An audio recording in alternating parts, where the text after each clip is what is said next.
na maalam na ang karakter ni Sara Labati sa Kapatid series na Lumuhod Ka sa Lupa.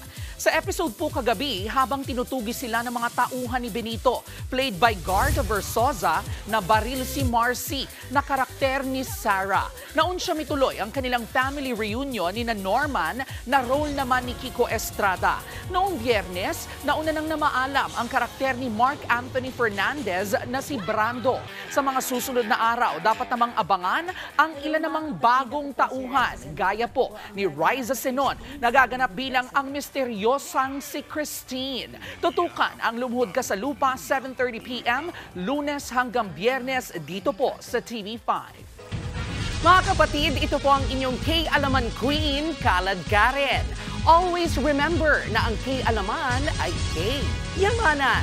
Kaya para sa latest showbiz news at dagdag impormasyon, mag-follow at mag-subscribe sa social media pages ng News 5. Okay?